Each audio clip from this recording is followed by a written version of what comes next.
दोस्तों, काबा शरीफ एक ऐसी जगह है जिसके ऊपर से आज तक कोई भी परिंदा नहीं गुजरा है और दुनिया भर के किसी भी एयरलाइंस का कोई भी जहाज आज तक काबा शरीफ के ऊपर से नहीं गुजर पाया है।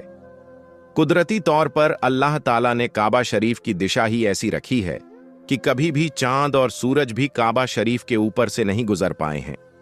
यह सोचकर ही रोमांच हो जाता है कि आखिर ऐसी क्या वजह है जिसकी वजह से काबा शरीफ के ऊपर से कोई भी जहाज या परिंदा नहीं गुजर पाता, और अगर कभी कोई गुजरने की कोशिश भी करता है तो उसे कुदरती तौर पर वहां से धकेल दिया जाता है या फिर वह जलकर तबाह और बर्बाद हो जाता है। अल्लाह ताला ने काबा शरीफ में ऐसी क्या खास बात रखी है जिसकी वजह से काबा के ऊपर से कोई भी जहाज या परिंदा नहीं गुजर सकता है? आज की इस वीडियो में हम आपको इसी रहस्य के बारे में जानकारी देंगे और साथ ही हम आपको यह भी बताने वाले हैं कि एक बार जब किसी हवाई जहाज ने काबा शरीफ के ऊपर से गुजरने की कोशिश की तो उस जहाज के साथ क्या हुआ, इसके बारे में जानकर आप भी हैरान रह जाएंगे। इसलिए आज का यह वीडियो आप सभी के लिए बहुत खास है। आप इसे आखिर तक जरूर देखें। अगर आपको भी काबा शरीफ से मोहब्बत है तो आप इस वीडियो को दिल से एक लाइक जरूर करें और इसे शेयर भी करें ताकि और लोगों को भी यह मालूम हो सके। तो चलिए दोस्तों, शुरू करते हैं। दोस्तों, इस्लाम में मक्का और मदीना को जन्नत का दरवाजा माना गया है। इसलिए हर मुसलमान अपनी जिंदगी में एक बार मक्का और मदीना जाने की ख्वाहिश जरूर रखता है और काबा शरीफ का तवाफ करना चाहता है, क्योंकि यह वही जगह है जहां पर हज मुकम्मल किया जाता है। मगर हैरानी की बात यह है कि पिछले कुछ दिनों से सोशल मीडिया पर एक पोस्ट बड़ी तेजी के साथ वायरल हो रही है जिसमें यह बताया जा रहा है कि काबा शरीफ के ऊपर से दुनिया का कोई भी जहाज या कोई भी परिंदा नहीं गुजर सकता है, और अगर कभी कोई परिंदा या जहाज काबा शरीफ के ऊपर से गुजरने की कोशिश भी करता है तो उसे या तो कुदरती तौर पर वहां से धकेल दिया जाता है या फिर वह जलकर तबाह बर्बाद हो जाता है। मगर दोस्तों, इस पोस्ट को लेकर कुछ लोगों का कहना है कि यह सरासर गलत और झूठ है।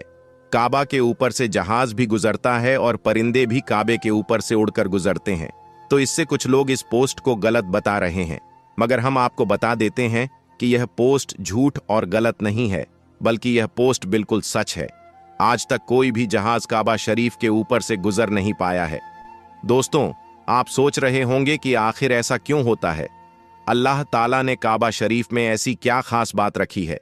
अल्लाह ने काबा शरीफ में अपनी ऐसी क्या कुदरत डाली है जिसकी वजह से कोई भी परिंदा काबा शरीफ के ऊपर नहीं जा पाया है और न ही कोई परिंदा काबा के ऊपर उड़ पाता है? अल्लाह ने अपने घर काबा में ऐसी क्या कुदरत रखी है जिसकी वजह से काबा के ऊपर से गुजरने वाला जहाज हो या परिंदा, उसे कुदरती तौर पर वहां से धकेल दिया जाता है या फिर वह जलकर खाक हो जाता है या फिर वह काबा शरीफ की लाइन से अपने आप ही दूर हो जाता है? दोस्तों, क्या आपको यह मालूम है कि काबा शरीफ की तादाद दो है? एक तो काबा शरीफ मक्का में है और दूसरा काबा शरीफ के ठीक ऊपर सीधा जन्नत में मौजूद है, जिसको रिवायतों में बैतुल मामूर कहा गया है, जहां पर हर वक्त 700,000 फरिश्ते दिन रात तवाफ करते रहते हैं। अब दोस्तों, आपको 3 बड़ी वजह बताते हैं जिसकी वजह से मक्का शरीफ के ऊपर से कोई भी जहाज या परिंदा नहीं गुजर पाता है, यानी कि काबा के ऊपर से परिंदा या जहाज के ना गुजर पाने की 3 बड़ी वजह बताते हैं। पहली वजह यह है कि काबा शरीफ को दुनिया का सेंटर माना गया है, यानी कि काबा दुनिया के बीचों बीच में मौजूद है। आज साइंस ने भी इस बात को कबूल किया है कि मक्का में बना काबा दुनिया के सेंटर में मौजूद है।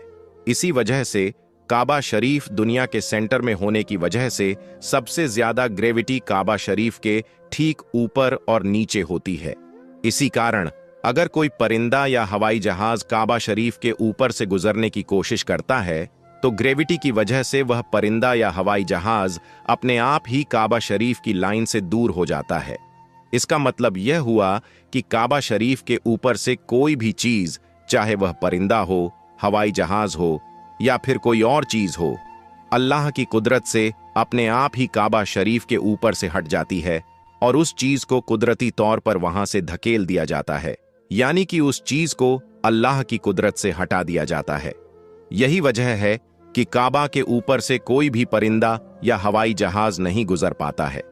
अगर कभी कोई परिंदा या हवाई जहाज काबा के ऊपर से गुजरने की कोशिश करता है तो उसे वहां से धकेल दिया जाता है या फिर वह जलकर खाक हो जाता है। आप इसको ऐसे समझ सकते हैं कि अगर हमारे पास में चुंबक है, उस चुंबक के पास किसी लोहे की चीज को लेकर जाते हैं तो वह चुंबक अपने आप ही उस लोहे की चीज को अपनी तरफ खींच लेता है और वह उससे चिपक जाता है। उसी तरह से अगर कोई भी चीज काबा के ऊपर आती है तो ग्रेविटी की वजह से कुदरती तौर पर ही हट जाती है।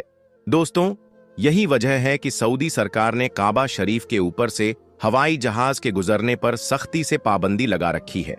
इसी वजह से किसी भी किस्म का हवाई जहाज आज तक काबा के ऊपर से गुजर नहीं पाया है। दोस्तों, दूसरी बड़ी वजह यह है कि आप जानते होंगे कि मक्का और मदीना में गैर मुसलमानों का जाना मना है, यानी कि गैर मुसलमान मक्का और मदीना में नहीं जा पाते हैं। इसलिए कोई भी मुसलमान अगर हज करने या उम्रह करने के लिए जाता है तो उसका जहाज सबसे पहले रियाज शहर में उतरता है, यानी कि उन सब को सबसे पहले रियाज में ले जाया जाता है, फिर उन्हें बसों या ट्रेन में भरकर मक्का और मदीना ले जाया जाता है, क्योंकि अल्लाह पाक ने कुरान पाक में गैर मुसलमानों के लिए पाक जमीन मक्का में दाखिल होने पर पाबंदी लगा रखी है।